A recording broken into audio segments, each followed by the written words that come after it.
Did you know that your podcast can start bringing in a return on investment before you've even got a single listener? After a couple of thousand episodes and almost 10 years in, Saul Marquez has managed to turn his podcast into one of the biggest drivers of growth for his marketing agency. And in this episode, you'll discover the guesting strategy that he used to make this happen. We'll also cover how to create business growth with a podcast before getting listeners, how to streamline your podcast workflow so that you can consistently produce valuable content, the key thing that so many podcasts miss that prevents them from connecting with their ideal listener, building a podcast that positions you as an authority in your niche, and much more. I highly recommend that you tap into Saul's marketing and podcasting experience if you're looking to grow your podcast and business. Saul Marquez, thank you for joining me on Podcasting Amplified. Joe, such a pleasure. Thanks for having me, and a pleasure to be with all your listeners. Yeah, you're very welcome. So you are the founder of a digital marketing agency, Outcomes Rocket, but your podcast, which is also called Outcomes Rocket, is a healthcare insights show built for healthcare business owners and to improve patient outcomes. So just for some context for the listeners, how does that link with your business? And why did you start a podcast for your business? Yeah, Joe, well, first of all, love your podcast. I think you do a really nice job of bringing people's stories out, and then also your business, right? Helping people with their podcasts. For me, podcasting, actually before the business, I had a podcast. So that's kind of weird, right? It usually doesn't happen, chicken or the egg, which one came first, right?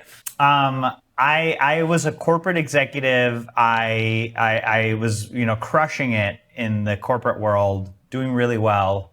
And I was in medical devices, and I started this podcast so that I wanted to become more well-rounded. I wanted to have more expertise across healthcare.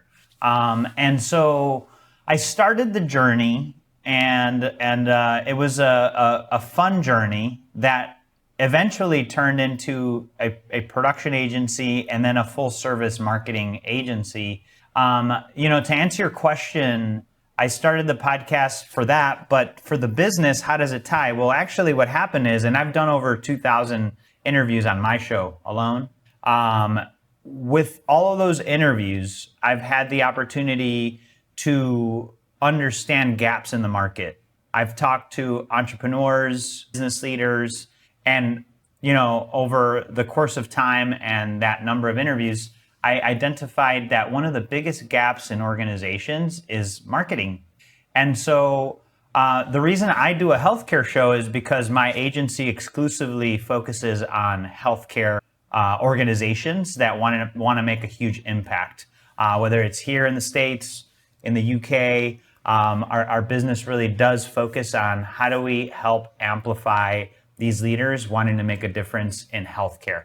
So, that's sort of the answer to your question. I will say this, Joe, and for everybody listening, one of the things that most people make a mistake of is thinking as a business owner that you're going to build your podcast and that the ROI is going to come from your listener base. You couldn't be further from the truth.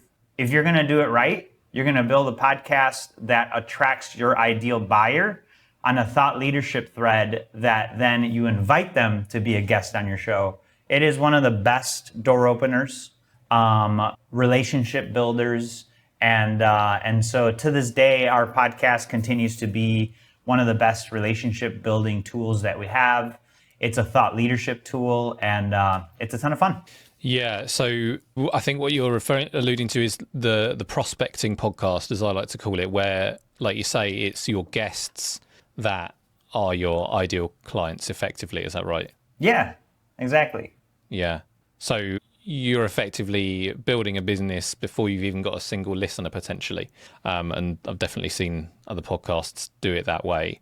How has it grown the business then? Have you been able to track that in terms of return on investment? And I know you've been doing it for a long time now, like you say, around 2,000 interviews. Yeah. So the ROI? There must be a clear ROI there. There is. Yeah, no doubt. And actually and I'll differentiate too, right? So for any business, and part of the reason why I really like healthcare is that ACVs, average contract values, annual contract values, are are typically 6 figures plus, right? Like, I mean, you're looking at 6 to 7 plus figure deals. What type of business are you in? You know, are you in a business that has that type of deal size? If the answer is yes, if you have a 6-figure deal size or more, in fact, I would even say, do you have a $50,000 deal size plus, right? ACV per deal. And if the answer to that question is yes, then you have an opportunity in your hands right now to create a very thoughtful thought leadership platform that also becomes a tool for you to grow your business. For us, it's a no-brainer, right? Like we meet amazing people. We get the latest on kind of what's happening and trends in the healthcare environment, and in the process, we get customers, which is a beautiful thing. So every year, the investment that we put into the podcast, we typically 4 to 5x the value wow. in the investment. So like, it's a no-brainer. If you have a podcast, if you have a deal size that's lower than 50K annual contract value, I would say that maybe you should take a step back and one of the quotes, Joe, that we love to use at our agency, within our agency with each other, but also with our clients, is tactics are the noise that you hear before the war is lost. That's a quote from The Art of War. And in marketing, it's so easy to get tactic focused because there's so many things you could do. What you want to do is actually start with strategy. And then that strategy is basically a combination of like your brand house. What is your brand statement? What is your brand position, your unique selling proposition, your brand attributes, and then your brand pillars? Once you have that all crystallized and super clear, then you want to think about your personas. Who are you selling to? What are their main pain points? Like, I don't want to underemphasize pain point. People will do anything to get rid of pain. Problem. See, a lot of business owners try to solve problems.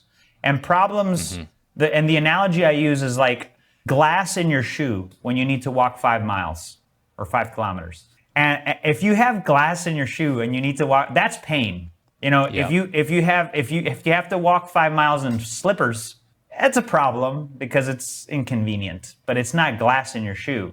So anyway, understand that pain point of your persona, get deep, understand it very well, and then have your solutions solve those problems. Yeah, so there are a couple of things. Firstly, before I forget, I just want to touch on the pain side of things, because this is something that I've been talking about with a client recently.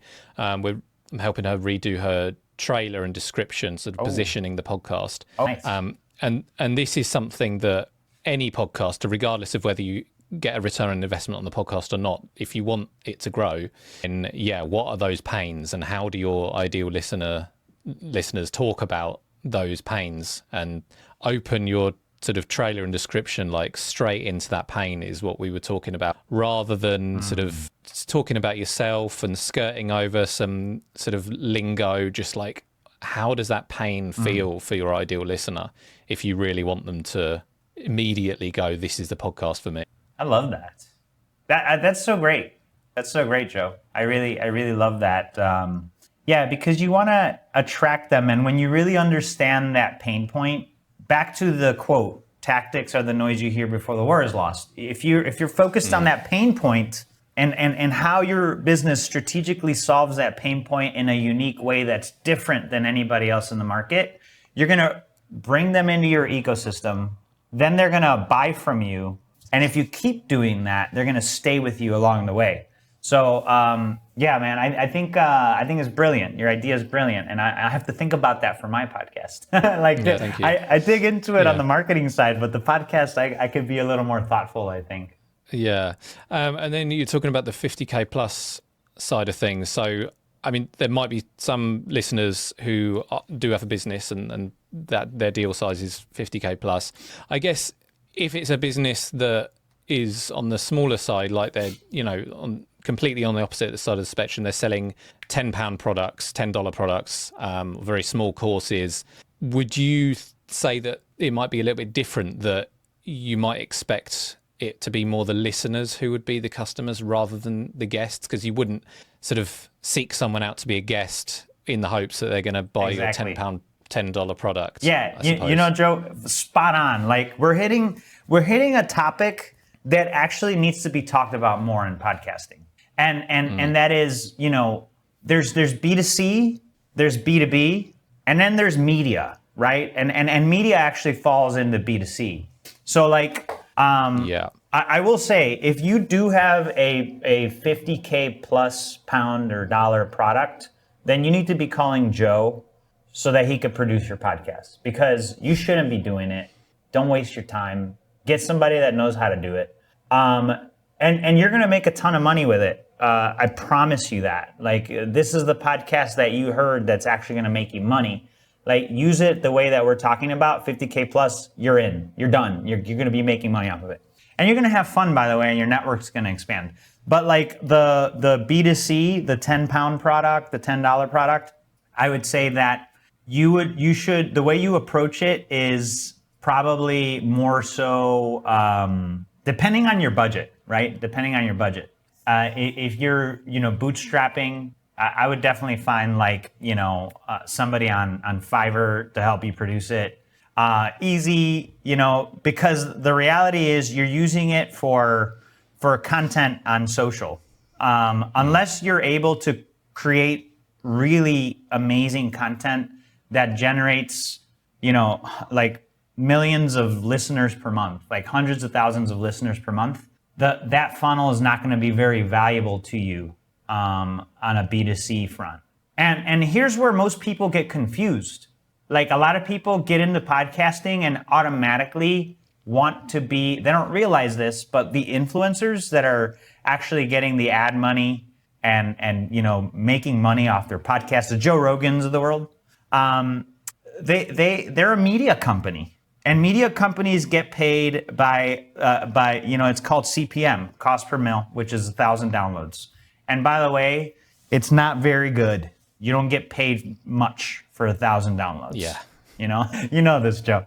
Yeah. I had to make a choice, right? Like, I was doing a podcast. I was doing a podcast, you know, 5 days a week. And I started getting a lot of downloads. You know, we still get 100,000 plus downloads a month. But I had to make a choice for my own podcast that, what are we? Are we a media company or are we a business, right? And the very first few years, Joe, I actually love what you said about like, hey, you know what? It doesn't have to make you money, because the first few years I actually paid out of pocket to make this thing. But you know what it did do for me? It made me a thought leader, because people associated me with all the cool people that I was getting on the podcast. So for me, the ROI short term was thought leadership. So you have to ask yourself the question, how important is that to you if you're not making money off of it? And is the podcast the sort of key tool that you use to grow the business, or has it just been sort of part of it? No. Like, listen, for us, the podcast is very much one of our key funnels. So in our business, in our marketing business, podcasting is number one. Our number two funnel is conferences. So conferences is our second. Because, by the way, guys, like, if you think about this, like Joe, I'll share, you know, and I think it's worth talking about. A podcast is a way to create relationships, if you're looking at it at its purest form, and it's a way to learn and get ideas out. So if you're complementing offline, like online work, like a podcast, with offline work, in-person work, conferences, get some podcasts done at a conference and connect with people live, you know, like, man, it becomes so powerful. It's an amplifier. It's a podcast amplified, you know, solution. Yeah. And just to go sort of to a more tactical topic, you're producing so many episodes, like almost every day.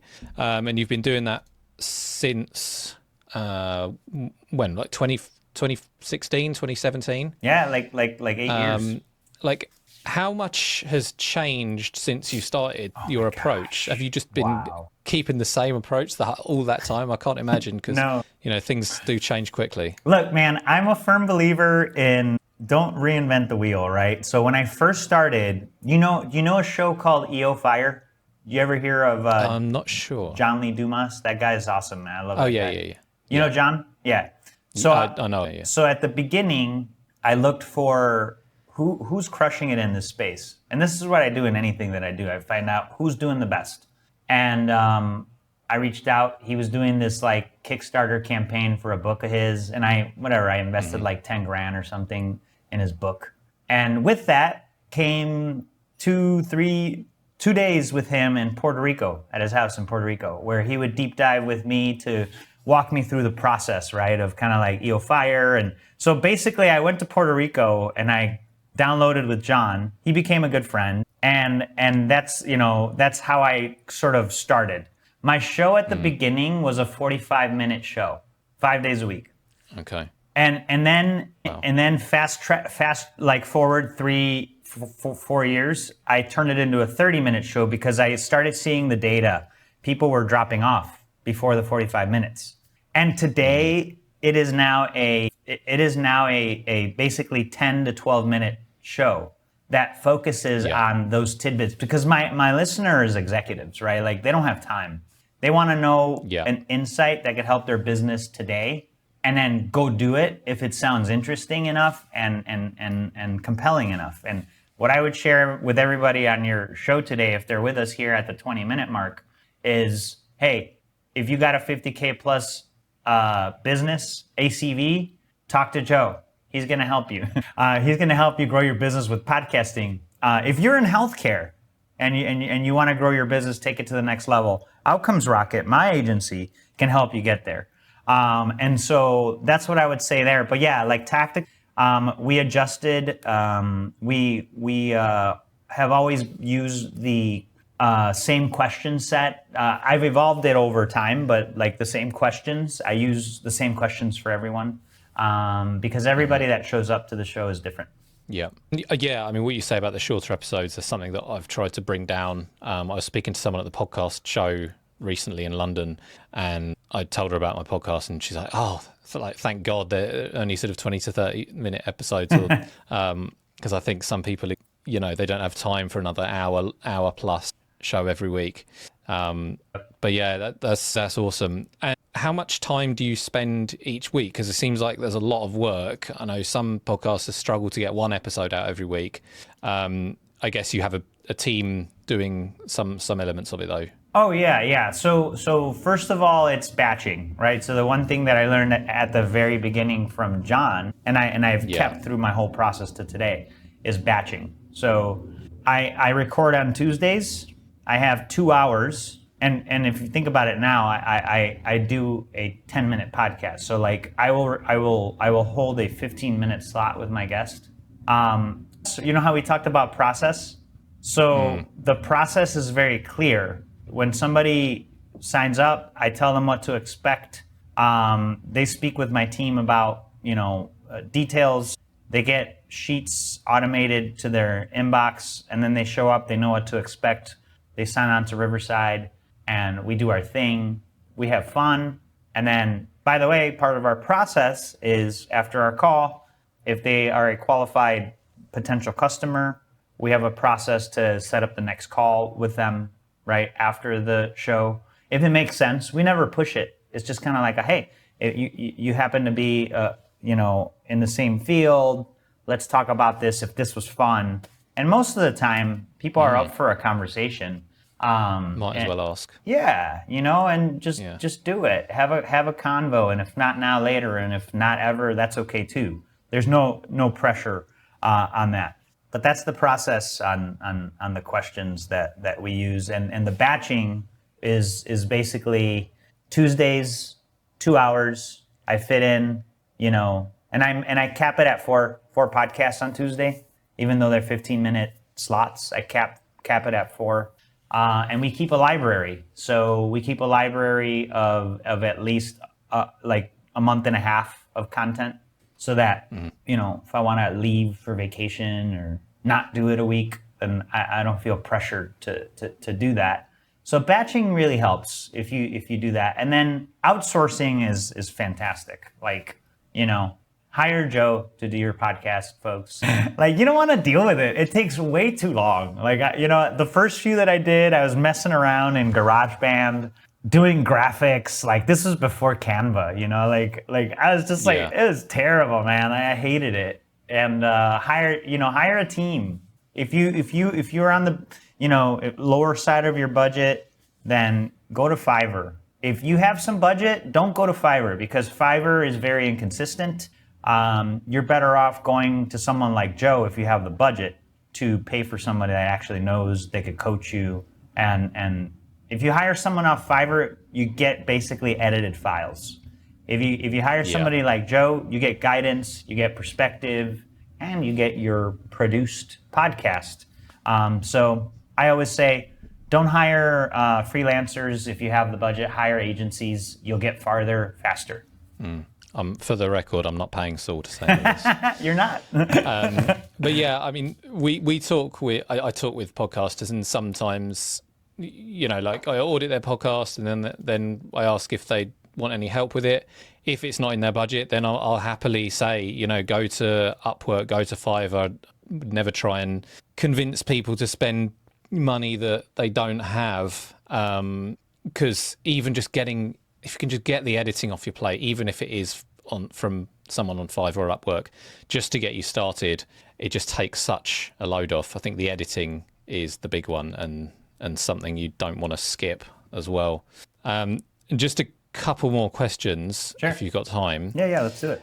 Have you had any sort of issues with asking the same questions to each guest? Like, I know obviously every guest is different, but if you've been doing it for quite a long time, have you ever found that sort of answers get a bit samey, or are your listeners generally hoping to hear like get that familiarity? Or Yeah, I use the same set of questions for the first 500 episodes, and then I changed them. And then Okay. and then I use that same set of questions for the next 700 episodes, and then I changed it. And now I'm using the same set of questions now. So it's been 800 episodes since that. So you do keep it. I keep it. Refresh it every now and then. Yeah, and then like the thing is, what I would say to everyone is, if you have a set of questions, it's really nice because it provides predictability. It's less time. By the way, now with Gen AI, like you could get if you want to do this, you don't have to. If you really want to customize show questions, it's never been easier. You jump on a call with someone, you do a 15-minute prep call. Don't do more than 15 minutes. Like, people don't have time. So 15-minute prep call, what are we going to talk about? Hit your recorder, your Otter or your, whatever recorder you have, and then talk about topics, be engaged, connect with your guest, and then take the Gen AI on the back end and say, give me 5 questions for this episode based off of my discussion. Boom, you get your 5 questions. It's fresh. And I'll do that, when somebody's kind of more out of the box, less normal than what we typically interview. I'll change it up that way, and I use today's tools to get there. But yeah, and what I was gonna say, Joe, and everybody with us, is that don't be afraid to use the side roads. What I mean by that is give your guests predictability, but man, dig in, the side roads between each question. There's so many side roads between each question. Hey, you might get that person that shows up that literally gives you a 20-minute response to a question. And try your best to stop them. I mean, it happened, but and you're probably like, oh my God, that happened to me. Joe, maybe you're thinking that, or maybe one of our listeners is thinking that.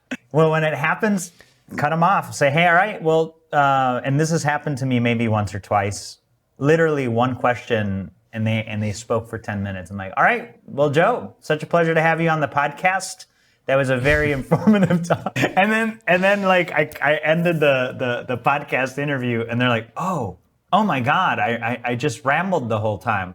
I was like, look, it was value-added ramble. Like I would have stopped you if it wasn't. So be flexible is the point. If somebody just happens to have really good stuff to say, let them go. And maybe ask a couple questions here and there and take them down side roads. But that's my philosophy on it. Yeah, that's something that I learned as well. I used to, towards the beginning, the first question was always a little bit too open, and it did sometimes lead to, very long answers. And yeah, the bit about like the side roads, if you can keep in mind who your ideal listener is and what questions they would be asking, because it's frustrating when you're listening to a podcast and someone says something really interesting and then the host just moves on. You're like, like I wanted to learn more about that, or why didn't you ask any follow-up? So just trying to keep in mind what the listeners are thinking. And then just to round out, I know you got off to a good start with that $10,000 course, but is there anything that you didn't know right at the start that would have made your life easier about podcasting in general? That's a really good question, Joe. I think the thing that I would share with everyone is that it's not magic. So don't expect to sprinkle podcast dust on whatever you're doing and for it to transform. But what I will tell you is that back to what we said at the beginning, podcasting is a tactic. It's one of the tactics of marketing. And what I will say to you is, go back, if you take anything from this episode, start with strategy and very specifically understand your persona. Who do you serve? What is their pain point? If you think you know their pain point, I would challenge you that you don't. I would challenge you to go back, grab your pen, and say, what is the pain point? Let's see. Why is that? Is that really pain, or is it just a problem?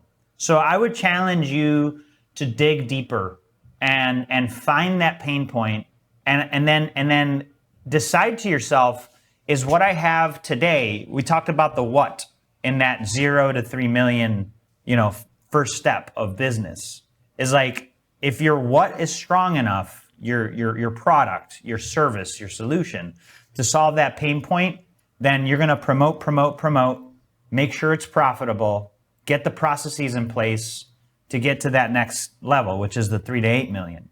So what I would say to you is, focus on those things.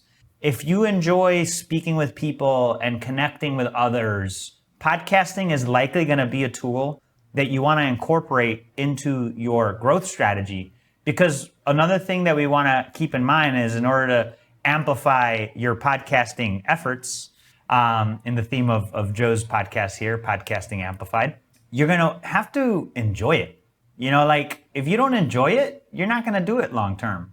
So think about sustainability as something. I love podcasting. So for me, it's like fun. I'll do it all day. But if we have clients that don't, and in fact, they like shriek at the idea of getting behind the mic. So we shift them to a written content promotion strategy.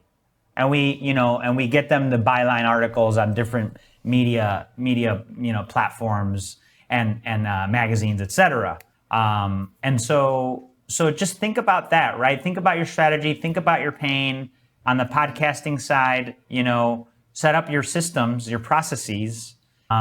Listen to the things that Joe has to say about hooks, because I love your idea. Like, I didn't even think, I'm always thinking about paying for business, Joe, but I'm not thinking about paying for a podcast hook, which, whoa, like, cool, man. Like, that's a really great idea. Like, think about that pain for them, for the listeners. And so that's what I would say is, be strategic. Don't when you start to hear too many tactics, that's when the battle's going to be lost. So go back to strategy, find a way to position yourself and your solution to win for your clients. Awesome. Thank you, Saul. Yeah, it was really helpful. Your marketing insights and, the way that you've built your business with this podcast. If anyone wants to take a look at a really great example of a branded podcast that's helped, take a business to the next level, then find Outcomes Rocket wherever you get your podcasts. Is there anywhere else you want to send people, or if they want to learn more? Yeah, look, thank you, Joe, for the opportunity. Outcomesrocket.com is where you could find us. If you want to get inspiration, we have a podcast. We've been doing it for years. Take a look there. If you're a healthcare business that has $1 million or more in revenue, or you've raised $5 million or more in venture capital, Outcomes Rocket is a marketing agency that's focused on helping you succeed. By the way, if you're also a large $1 billion corporation, we help you guys too. Like, we have clients, all healthcare, but I'm setting kind of like the lines there of who we help and who we can help take to the next level. If that's you, outcomesrocket.com, reach out to us. We put in one of those cool little AI bots that when you call our number, it talks to you and then sets an appointment with us. Nice. Like quick responses is what we're all about. We're about adding fuel to results. That's why it's the rocket for your outcomes. So check us out, outcomesrocket.com. And Joe, really appreciate what you do for the podcasting community, and thanks for having me. Thanks for listening to Podcasting Amplified. If you enjoyed today's episode, please leave a review on your favorite podcast platform. We'll be back next time with another conversation offering more insights to take your podcast to the next level and help you to achieve success. Happy podcasting.